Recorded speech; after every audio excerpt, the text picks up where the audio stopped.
Hello, everyone. Good morning, good evening. Welcome to PMP Q&A session. Our today's topic is planning and managing project risk.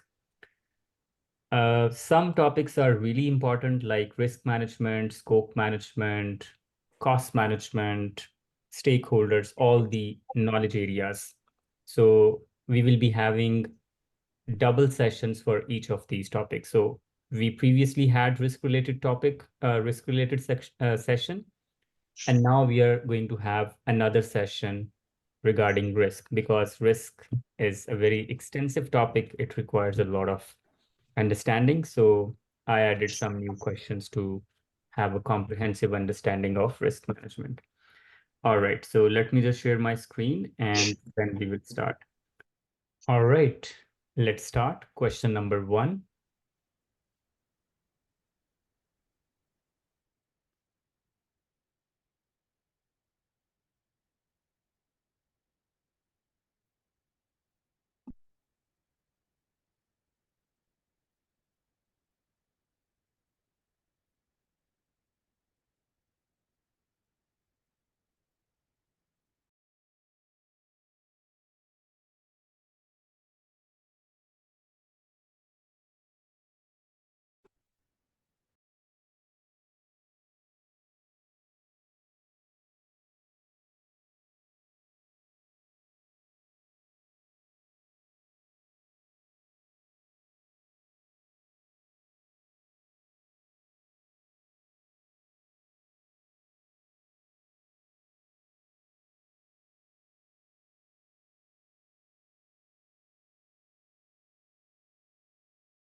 All right, Daniela, you have chosen option D.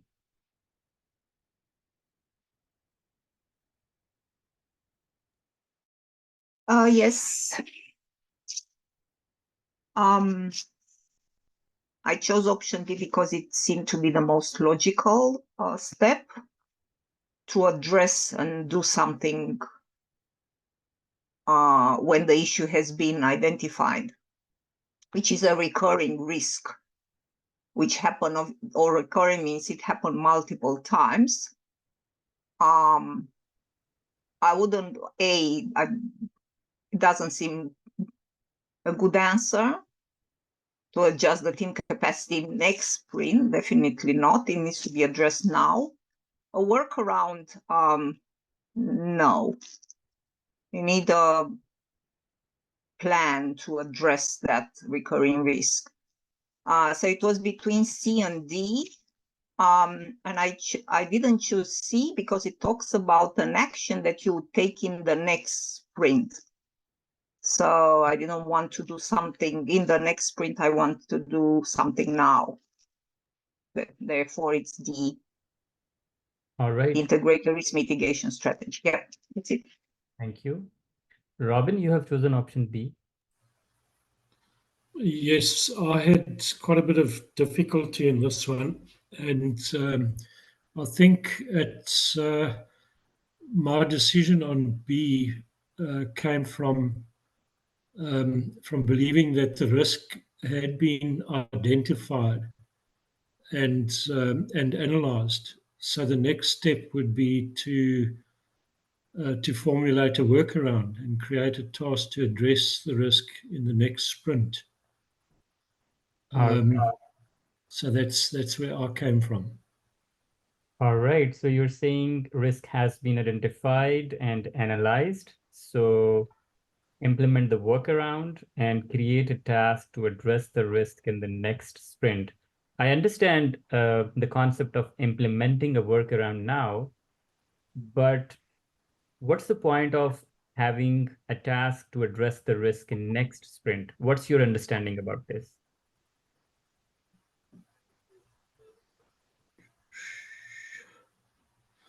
Well, this is a recurring risk. Yes. So that would mean that it's recurring in sprints as we go along. So we need to address address the risk for future sprints. All right, okay. So it's a recurring risk. You're saying, okay, address it now, and if it occurs again, address it again. Okay, Right. thank you. Alan, you want to say something?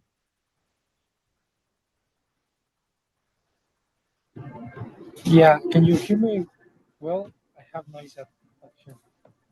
Yes, we will find you. Uh, okay, so um, I choose C. I already eliminate D. For example, in this case, it is including DOD. So the question, the statement is not mentioning nothing about the DOD. Adjusting team capacity.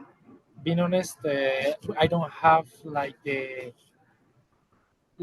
I don't know the exactly risk of this, so I don't know how what I need to adjust in the team, Mhm. um, implement a workaround and create a task to address. This is no resolving the problem. So scaling a risk spike in the next sprint investigating. So I choose this because we need to understand first what we are going to resolve. All right. Thank you, Alan. So yes, C is the correct answer. Why C is the correct answer? Because risk has been identified, and there is nothing mentioned in the statement that it has been analyzed, or you understand the reasons behind that. So the only thing that needs correction in Robin's explanation is that assumption, like risk has been analyzed. So there is a recurring risk that is impacting uh, multiple sprints. So what you need to do, you need to understand the reasons, like you need to do the root cause analysis. And then you will be, after the analysis, you will be defining the risk response for that risk or mitigation strategies or whatever. So first try to understand what's the reason behind risk and then come up with mitigation strategy. So option A, adjust the team capacity for the next sprint to allow for additional mitigation activity. It has nothing to do with capacity, right? Question statement doesn't talk about anything about capacity, and increasing the capacity, how you can adjust the capacity by adding more resources. So this question has nothing to do with the resources. So option A is irrelevant. Implement a workaround and create a task to address the risk in the next.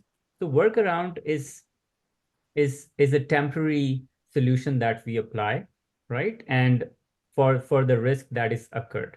So it's a recurring risk that is occurring again and again. So workaround is not a permanent solution. And without analysis, we do not jump directly to workaround. Option D, integrate a risk mitigation strategy into the team's definition of done and adjust the upcoming sprint. It's a generic statement. Like it says, have risk management in your project. So risk management is already being done. There is no such uh, statement in the question like you are not doing risk management. So option C is correct. Let's read the explanation.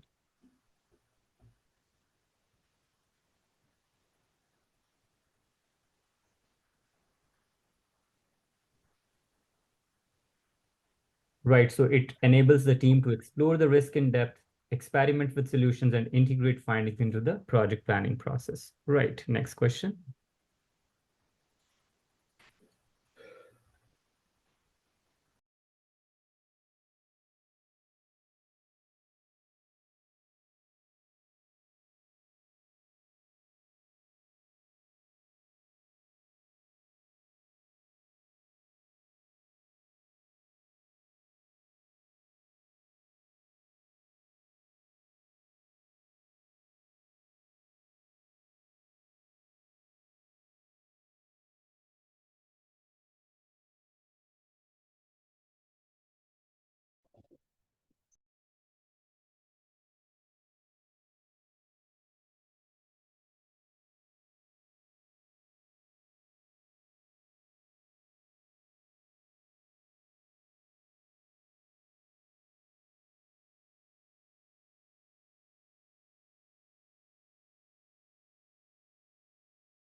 All right, Kokila, you have chosen option A and B. They're asking what are the two most appropriate actions to take. Yeah. So definitely, if the competitor is going to release earlier, it's going to impact the the results of so we have to take some proactive actions.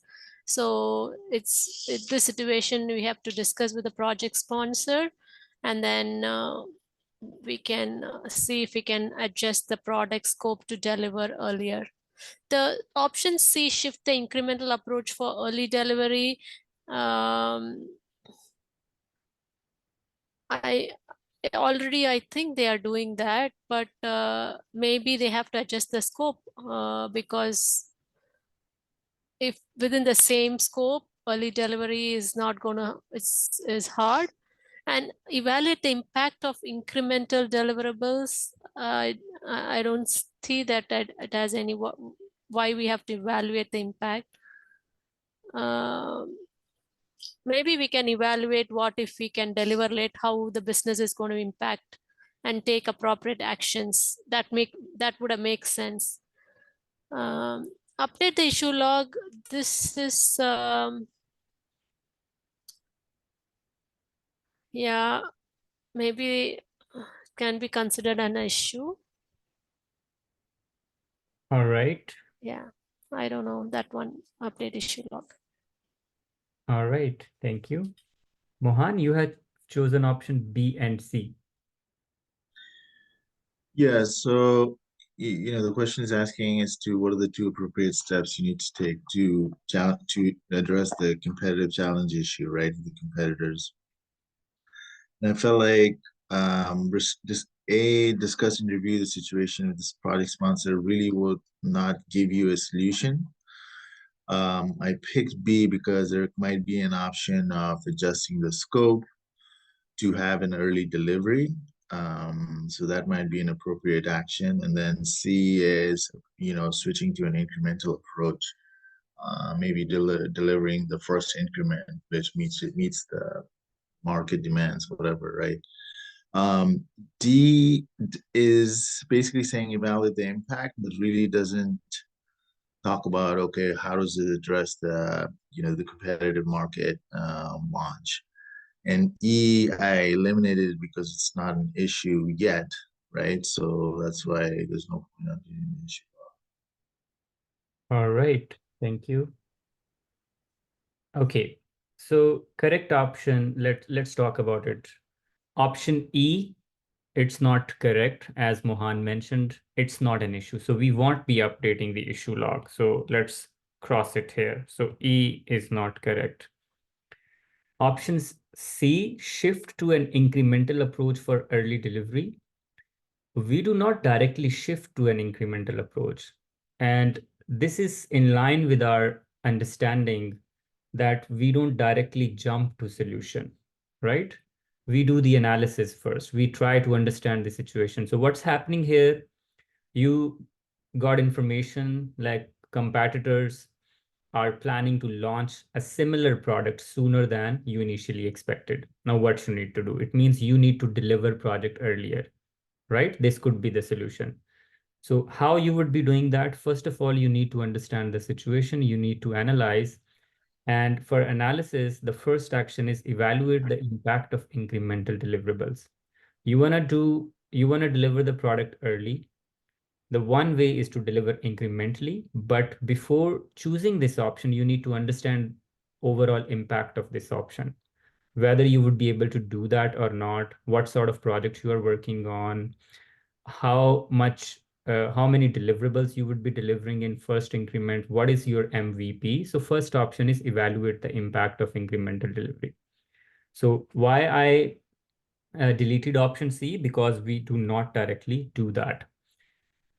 Next, consider adjusting project scope to deliver earlier. So consider adjusting project scope to deliver earlier. Okay, This option that says just consider adjusting project scope. So just consideration would not help you. And what is meant by adjusting project scope? Adding more scope, reducing more scope, deleting the scope, or dividing the project into phases. So this is an ambiguous statement. This does not clearly says what exactly you want to do with scope. You want to add something, you want to delete something, or you don't want to delete something, you just want to divide into chunks. So it's not clear. Once you evaluate the impact of incremental deliverable, then discuss and review the situation with the sponsor to seek guidance and approval, like how you would be moving forward. So correct answer is option D and option A, right? So first we will be evaluating, we will be doing homework, and then we will be seeking guidance and approval from the sponsor, right? So let's read the explanation.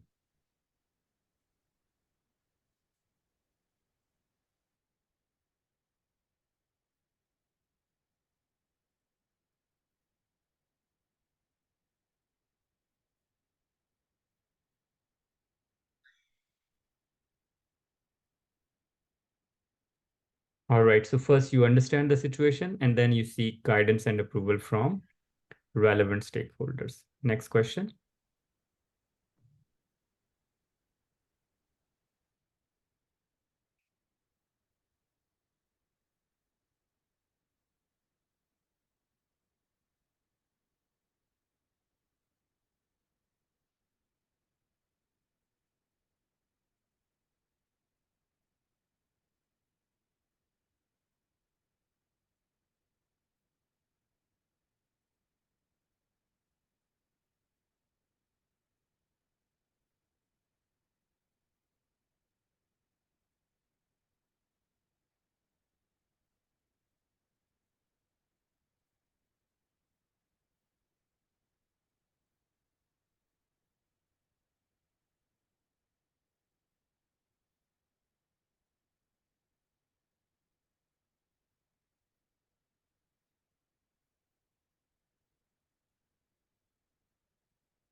All right. Kokila, you have chosen option D. Yeah, definitely.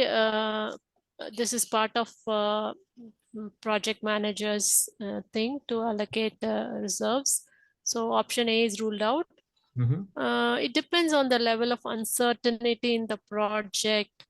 But as per the PMBOK and the PMP, we learned that it is 1 to 3% and allocated. It's not on the uncertainty of a project, and it is also depends on past project and team experience also, because it's generally between 1 to 3%. I chose that. All right, thank you. Okay, one clarity here. So first thing is correct. It's part of PM, right? Remember we talked about baseline and budget, and we Mm-hmm. spent a lot of Mm-hmm. time discussing that. So it's PM's job to determine overall budget, right? And Mm-hmm. seek approval. So approval is the management's job, right? Developing these documents and budget and schedule and everything, this is part of the responsibility of the PM. So option A is not correct. It is part of the PM job to determine management reserve, right? And then seeking approval from the management for that. Okay. Option D, generally it is 1 to 3% of the project estimate. This is not true all the time, right? There are some acceptable principles, but those principles are not applicable all the time, right? So this is not correct, and nothing in PMBOK or anywhere it is mentioned that it is 1 to 3% of the project. So this is based on experience, like how organizations do that. Different organizations have different mechanism for that. So this is not PMIism, or this is not something that is mentioned in PMI. So option A and option D are incorrect, right? So let me take one more comment. And okay, Robin, you have chosen option B.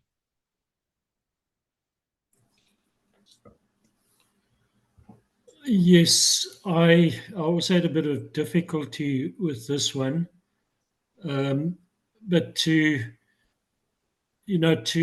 determine the amount of management reserves to allocate for the project, I chose it depends on the level of uncertainty. So I don't know, maybe that's incorrect. Maybe it would be, to determine past project experience, team experience. I'm still split between those two. All right. I'm not sure. Thank you. So if you recall, we talked about some of the estimation techniques in costing section and scheduling section, and we talked about analogous estimation, parametric estimation, top-down approaches, and bottom-up approaches. And top-down approaches are applicable when you're doing similar work that you have recently completed, right? But if you see here, it clearly says the project is innovative and uses cutting-edge technology, but there is limited experience with this technology within the team, right? So this is a new technology. If this is a new technology, your team is not experienced. So past project and team experience is not helpful there. Correct answer is option B. It depends on level of uncertainty in the project. So you will see the project. So from project to project, you will see according to level of uncertainty, you with the help of management determine how much management reserve should be allocated for the project. Correct answer is option B. Let's read the explanation.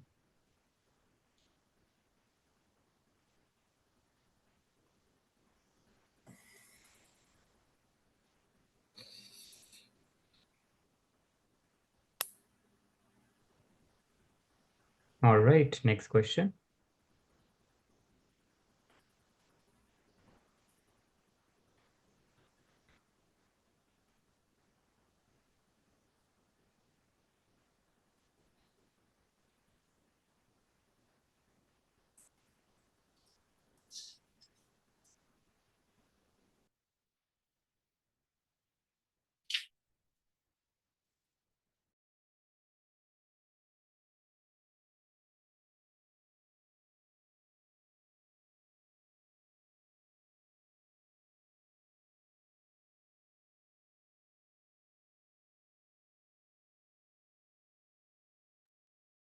All right. Just to save time, Robin, you have chosen option B. Yes. If the risk is now gone, Mhm. the funds aren't necessary and they can be put to better use. So that's why I chose option B. Okay, right. But risk may occur in the future as well, no?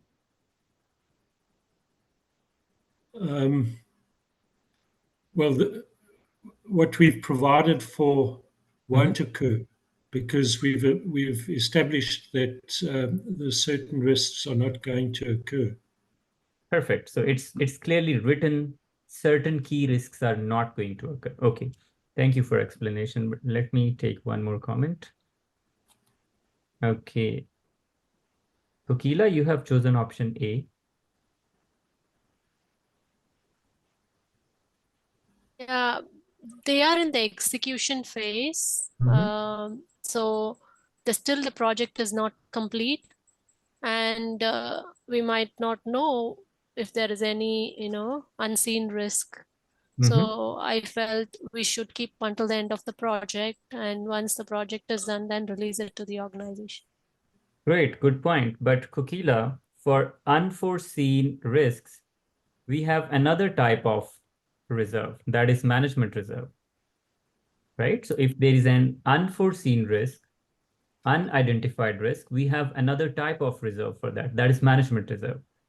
The contingency reserves are only for identified risks.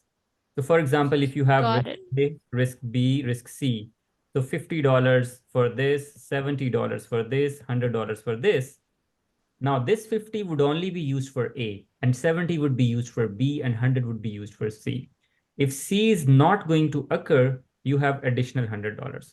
This $100 can't be used anywhere. If there is an unforeseen risk, you have management reserve for that. So as Robin So we mentioned, cannot use this for unforeseen risk. We cannot use this reserve. yeah, absolutely, because for unforeseen risk, we have management reserves. So when Got we it. have management reserves for that, we won't be using contingency reserves for that, because contingency reserves are for known risks or identified risk. So as Robin mentioned, if you have extra money, you will be putting it back to the accounts of the organization for better utilization. Correct answer is option B. Let's read the explanation. Thank you for the explanation, Amar. Welcome.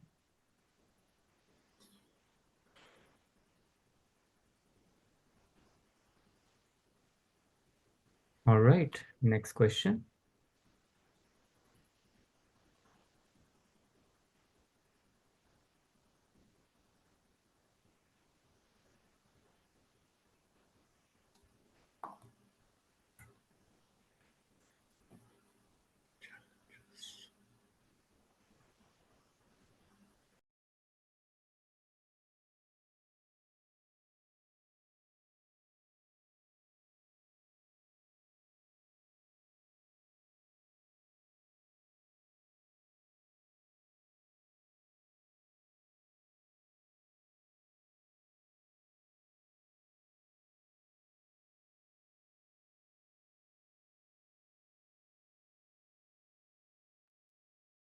All right, Jashri, you have chosen option B.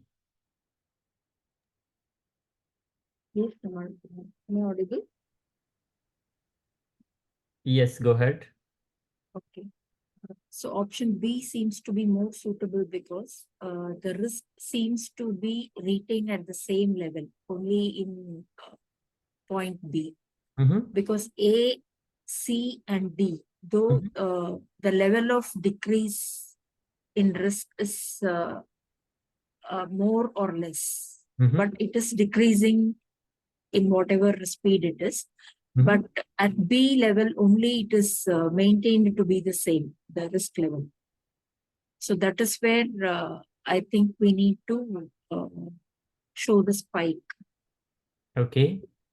But shouldn't you be worried at D because your actual risk factor is more than your planned risk factor? So you should be worried at D rather than B, no?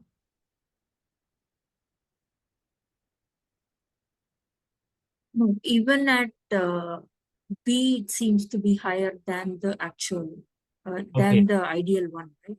Okay, right. So you're saying B has the same problem. Okay, thank you. Right. Daniela, you have chosen option B.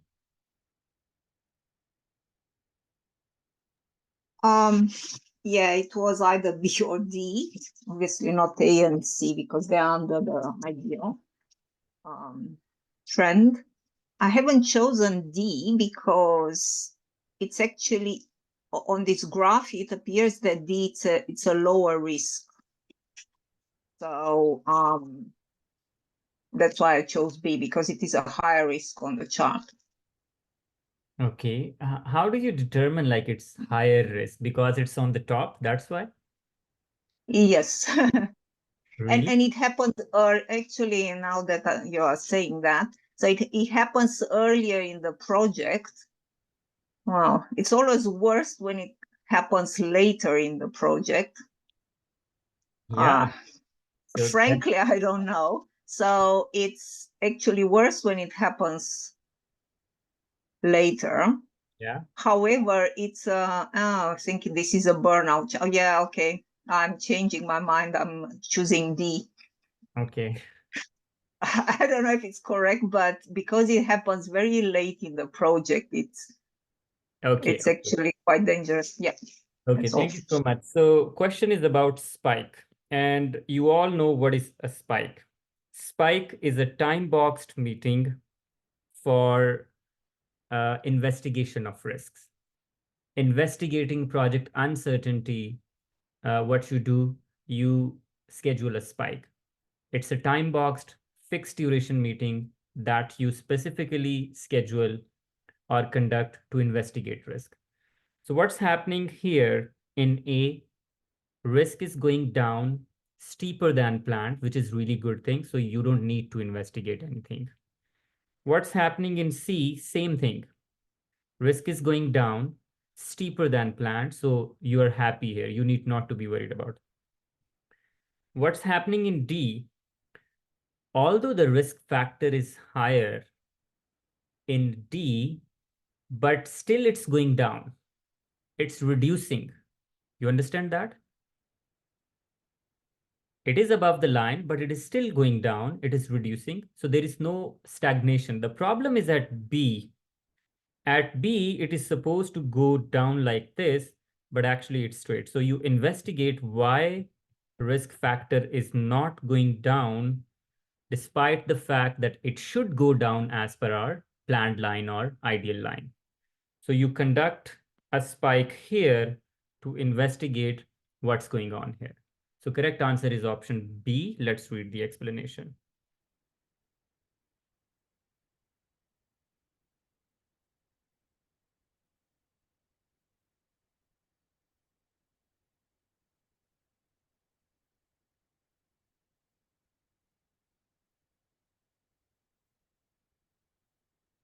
Right. So if the chart shows a flat line, it suggests the risk score isn't decreasing. So you need to investigate that. Right. Next question.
All right. Manmeet, you have chosen option C.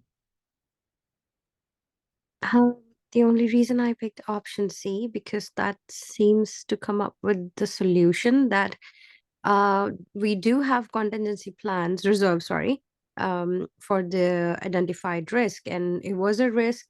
They tried to solve it, but it still possesses significant threat to the project. There must be a fallback plan for the contingency reserves that are plans that has done for the risk. So there must be a fallback plan that, and we can implement it, and then we can update the risk register. All right. It comes up as a practical solution to my mind. That's why I picked it. That's why it is wrong. Sorry. Okay, good try. Could be right answer, but let me take one more comment. Okay, Alan, you have chosen option B.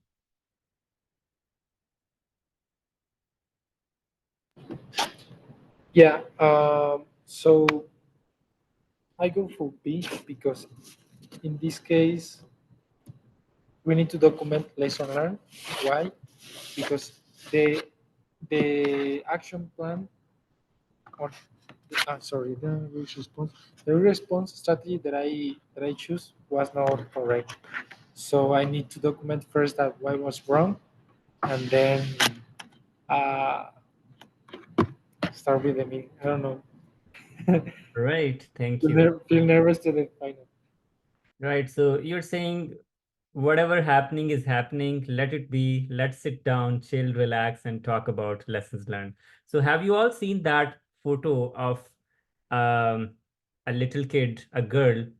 She was taking selfie while a large building was burning behind her. I hope you all have seen her. So Alan is like that. Let the building burn. Let's take the selfie. So Alan, problem with this option is that this does not solve the problem. So convene a team meeting and document lessons learned. Yes, this could be helpful for future, but this does not address the problem. Now, let's review all the options in detail. Option A, accept the risk and prepare a contingency plan. Now, what we do is, please pay attention here. So first we have primary risk response, right? Primary response, like first response. If your primary response fails, you have another response that we call contingency plan or contingent response, right? Contingency plan.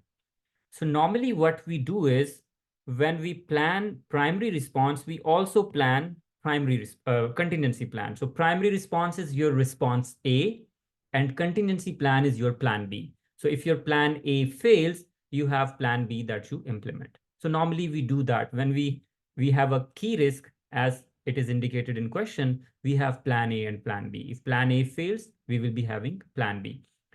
In some text, as a PMBOK, Project Management Body of Knowledge Guide, contingency plan or contingent response strategy is also called fallback plan or plan B, right? So if your plan A fails, the next step is implement plan B. But if question clearly says like you only have primary risk, you don't have plan B, then you will be planning for plan B. I hope it is clear what I'm saying, right?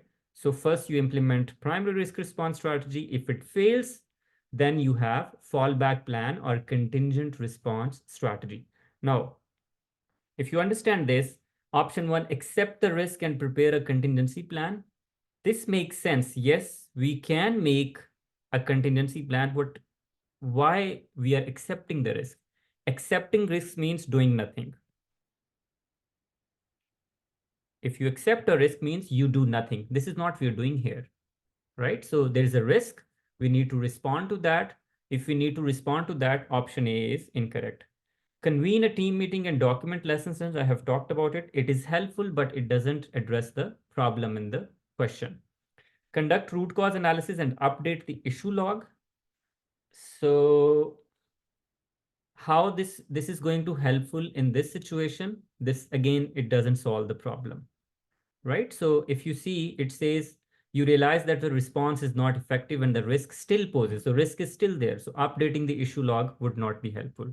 So correct answer is implement the contingent response strategy or fallback plan and update the status in risk register. So correct answer is option C. Let's read the explanation. So you just break the heart first and then make us smile, right? Sorry, what? So you just break the heart first that, oh my God, finally I participated. And then it's a wrong answer again. Oh, sorry. I said you answered wrong. Yeah, this is what you said. Okay. This is just a way to keep you motivated. Okay. Next question.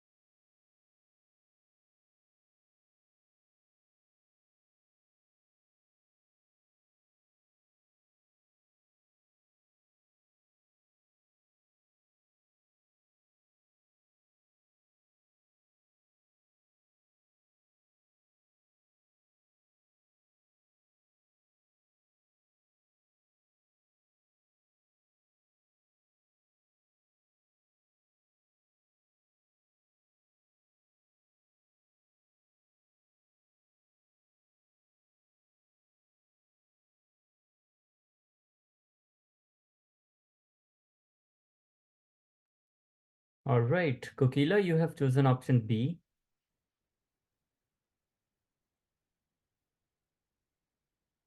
Yeah, Amar. So the first one is convening a meeting with team and brainstorm solution. There is nothing to brainstorm, so I ruled out that option. Yeah, we can brainstorm what if we have to choose another vendor or something like that. But before that, we have to review the contract and we have to see if there is any terms and conditions and if are they breaking it legally, if there is any legal issues. So having a meeting with vendor to dispute potential solution because he's not at all responding. So maybe we need to take steps reviewing the contract legally. All right, thank you. So let's break Manmeet's heart once again. Manmeet, you have chosen option D. Why? I tried to do the elimination method. First one, meeting with the team. I don't believe meeting with the team has anything to do with the vendor's supply to the project. So it's something a PM has to decide with the sponsor or stakeholders, I think. So team has no involvement for the vendor. Contract and follow the terms and conditions. That only comes up if PM is authorized to do that. Having a meeting with or we have already done multiple meetings and formal notices, and he has nothing done yet. So that's why I think D, because it's an issue. He's lagging behind and we are getting delays. So we need to see way forward, but we need to also update the issue log because this is an issue. All right. And what did you say about option B, review contract and follow its terms and conditions? You said it's not the authority of the project manager? No, I think before doing that, he need to get authorization from the stakeholder, like project manager. He should be discussing it with the stakeholder or sponsor that, okay, this is the trouble going on. Should I just review the contract and follow whatever in the contract is? Like have a meeting with the stakeholder before doing that. So that's why I did not pick B. All right, but we review contract almost every day. Whatever we do based on contract. So for that, we don't need any permission. We don't need anything. We just follow the contract.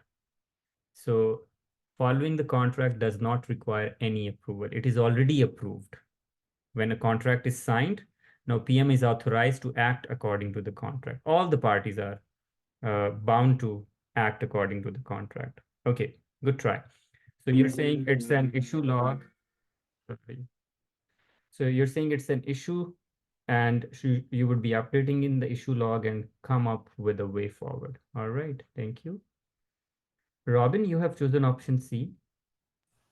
Yes, my thoughts were that it's a critical project and we are relying heavily on this vendor. Yeah. And there have been some unforeseen circumstances on the vendor's side causing the delay. So we need to get together and discuss potential solutions, see if we've got any solutions to go ahead. All right, absolutely. Correct answer is option C. Why? Because of two reasons. One, it's an important project with a tight deadline. And second, the most important thing is unforeseen circumstances. If the question doesn't talk about unforeseen circumstances, then option B would have been the correct answer. You just follow the contract and maybe you go with termination or whatever contract says. So you have been having meeting with the vendor, you have sent multiple notices, but later an investigation reveals that there are some unforeseen circumstances. So if unforeseen circumstances are there, means it's not vendor's fault. If it's not vendor's fault, you have to work with the vendor to come up with the solution, right? To execute the project or whatever you want to do. Correct answer is option C. Let's read the explanation. I have a question, Amar. So, but it clearly says that despite multiple meetings and formal notices, right? So another meeting, will it have any effect on it?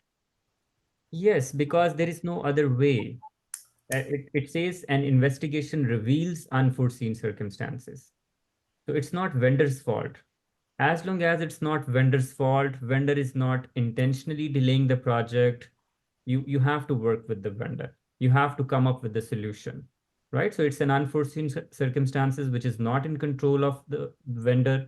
So you have to work. But sometimes, if it's too much delaying and the project is critical, yeah, it's not vendor's fault, but as an organization, we should take steps, right? Because how long you can delay? Yeah, good point. But what sort of actions you want to take? Will you be hiring a new vendor? What you will be doing? Yeah, look out for options because because I know this is a genuine reason, but they are caught and we are in a critical situation. Yeah, And how long we are going to wait? correct. But that option is not mentioned in the question. Like, you don't have a better option than this. If you have a better option, then you would be going for that.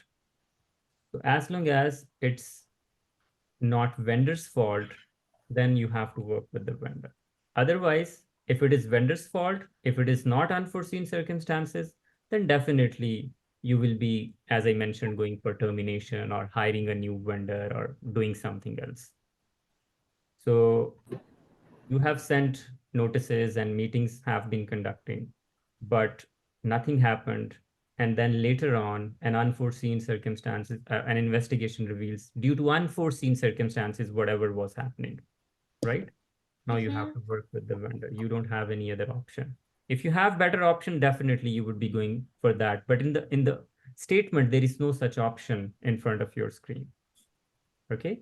Okay, got it. Right. So one thing, we don't assume anything when we read these questions.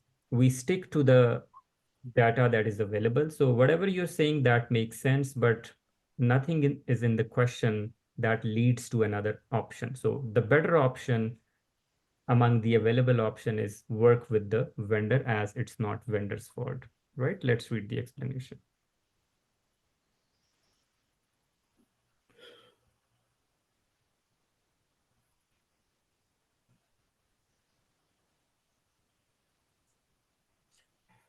All right.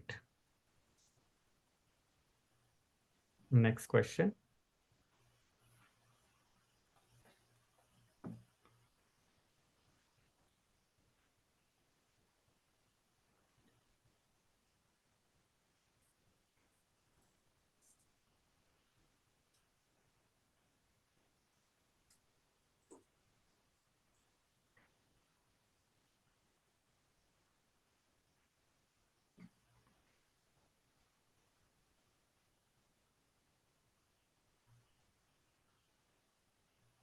All right.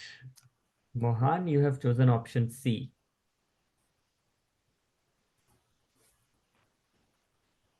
Uh, yeah, I was between B and C.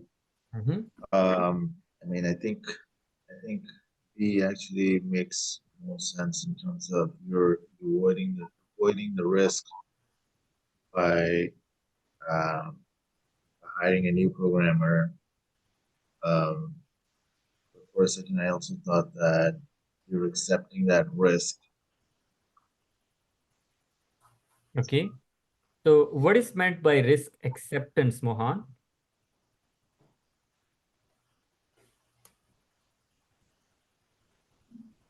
So this acceptance does not mean you are acknowledging the risk. Like, yes, there is a risk. Acceptance means doing nothing. You say, okay, there is a risk, but we are not going to do anything because it's a low priority risk. This is called risk acceptance. Right. Low priority risks are accepted when there is not much impact of a risk. What we do, we just accept it, we document it, and we just monitor it. We add that risk in the watch list. So, but here what we are doing, we're taking an action. When you take an action, that is not acceptance. Acceptance means not doing anything or doing nothing. So here we are hiring people or hiring a new programming. So acceptance can't be the right answer. I hope it is clear. Yep. Okay. Jayashri, you have chosen option B. Yeah, knowing that, or just thinking the fact that the current team member might leave, the possible departure of the current team member, you are hiring a new programmer in that place. That is, you are taking some preventive action, which means the risk avoidance is what, because risk mitigation will be post occurrence of the event, that is post the current team member leaving the team. Okay. Would be risk mitigation, and the risk transference would be like moving this current team member to some other team. team transfer, something like that. Because Okay. moving the risk from your Okay. area of handling. Yeah. Okay. First thing is, it's not post occurrence or after occurrence. All the risk responses are planned before a risk is occurred. It's a proactive approach. That's why we call it risk management. Otherwise, it's not a risk management. Otherwise, it would be called as issues management, right? So even if it is risk mitigation, avoidance, acceptance, you plan it before it occurs, right? So planning is done before. Risk avoidance. Avoidance means complete elimination of the risk. Elimination of the risk at all. So for example, your organization is considering hiring a new programmer in anticipation of the possible departure of a current team member. So there is a risk or uncertainty that current team member may leave, right? So this is a risk. So what you are doing, you are hiring somebody else as a replacement or as a backup plan. But the new person who would be joining, still there is a risk the new person may leave. So you're not completely eliminating the risk, right? Completely eliminating the risk is removing that activity. So for example, whatever work that team member is doing, like programming, removing programming from the project is called risk avoidance. No programming, no need of programmer, right? You understand? So eliminating Yes. the source of the risk is called risk avoidance. So we are not eliminating the source of the risk.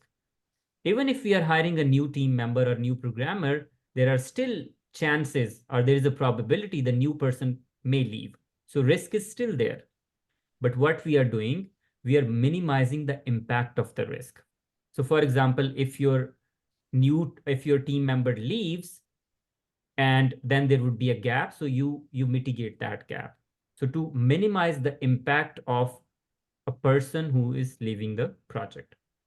So for example, if you don't implement this risk response, what would happen? Suddenly, or your team member would leave, and then you would be having no one to do the work. There would be cost impact, there would be schedule impact. So you just want to minimize that impact. So correct answer is risk mitigation. Right? Let's read the explanation. I hope it is clear. So mitigation is minimizing impact and probability of risk. Avoidance is elimination of risk. Acceptance is doing nothing. And transference is transferring the responsibility to a third party. Outsourcing is an example of risk transference. Hiring a vendor is an example of transference. Insurance is an example of transference, right? I hope it is clear. Very important question. You will see a drag and drop about it. So you should have 100% clarity about these responses. What is mitigation? What is avoidance? What is acceptance? And similarly, there are responses for positive risks as well. So please pay attention.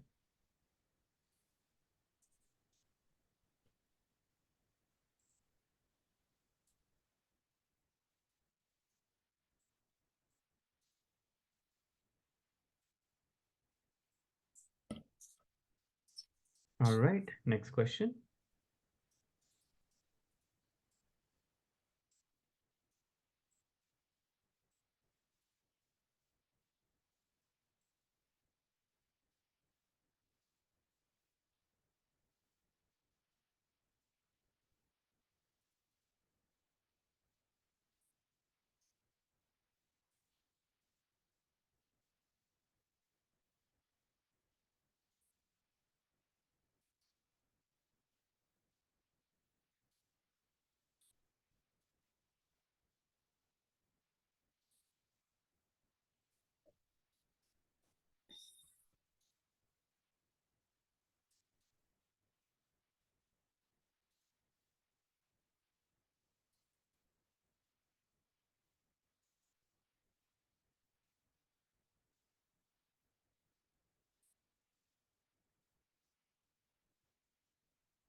All right. Mohan, you have chosen option C. Right, I was pretty sure about this one. Yeah, bubble chart is basically, I think, impact, um, in the size of the bubble, and I forget the x-axis as well. So basically, it's three different characteristics. All right. So you're saying it's bubble chart. Right, and tornado diagram obviously is it's almost like a sensitivity analysis of the positive risk and the negative risks, where you have the tornado of the financial assessment of the cost estimate of the risk. Probably impact is two characteristics, and sensitivity analysis is similar to tornado. Perfect. So correct answer is option C, bubble chart. So in bubble chart, we use three characteristics of risk, and it's a visual representation of risk. So for example, on one axis, we have manageability. On the other axis, we have detectability, and then risks are shown like that, right? So this is size of the bubble shows the impact. So it could be something like this. Some are smaller, some are larger. So this is how risks are represented. I hope it is clear, right? So we use bubble chart to represent risk. Tornado diagram, it's the other name of sensitivity analysis. When you perform sensitivity analysis, the outcome that you get is called tornado diagram. So tornado diagram is something like this, if you recall, something like that. And then you have coefficient of relationship with cost. One side there are threats. On the other side, we have positive risk or opportunities. So this looked like a funnel, wider from the top, narrower from the bottom. So it looks like a tornado as well. That's why it is called tornado diagram or sensitivity analysis. In this tornado diagram, we want to see which risks are sensitive to project cost or project schedule, right? So correct answer is option C, bubble chart. So probability and impact matrix is a different thing that is used for categorization purposes, right? Let's review the explanation.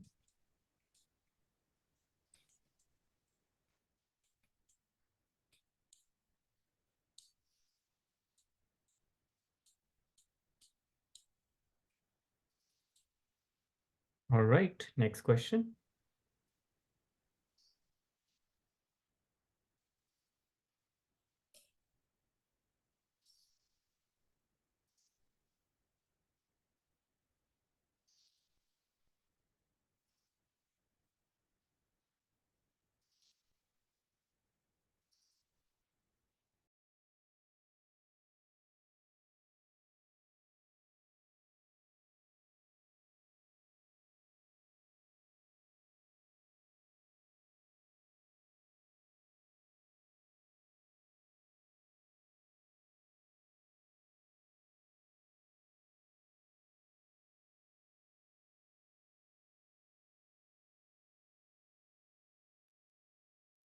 All right, Danila, you have chosen option C.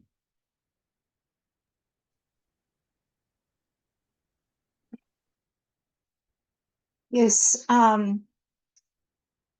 it is not a decision tree analysis, since the technique will provide the probability of the distribution of the cost.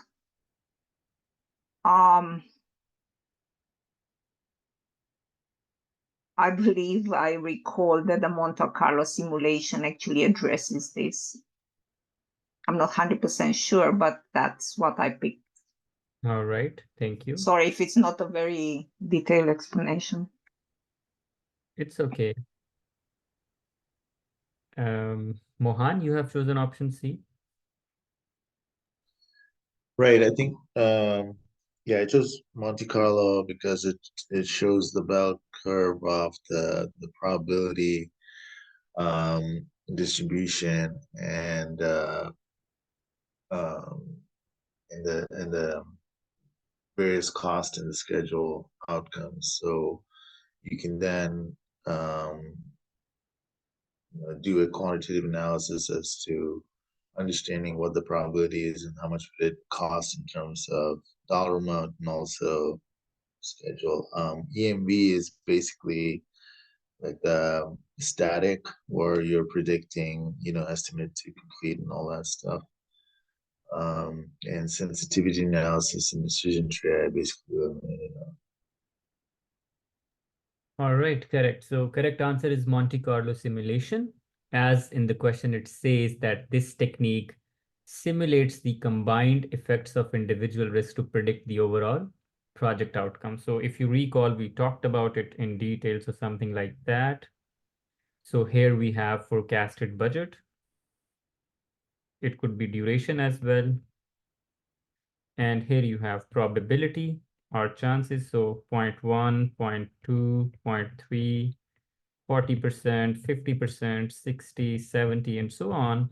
And then you have a curve, something like that, right? So it tells you the confidence level on your estimate. So for example, if you say my estimate is $5 million, so according to this, the probability for $5 million is just 35%, right? Low probability. And then it also tells you, okay, what would be the expected value of your project budget. So there are 70% or higher chances that budget would be $8 million. So this is called sensitivity analysis. Decision tree analysis is when we make decision under uncertainty, when we have choices and we use probability and impact expected monetary value calculation to come up with the right decision. The option with the highest expected monetary value is chosen.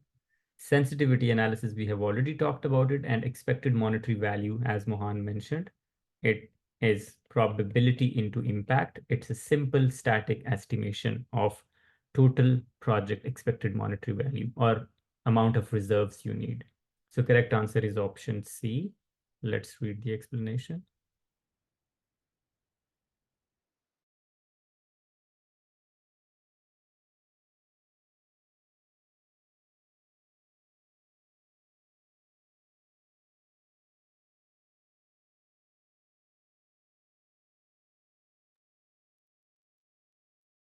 All right, everybody. So we are done with our today's session. Thank you so much. I hope you have learned a lot. So right now we will wait for Richard to join. He will be joining in 10 minutes. You can take a break and you can join again if you like to. So we will be talking about lessons learned and his exam experience. And I'll see you tomorrow with an interesting lesson. Take care. Bye.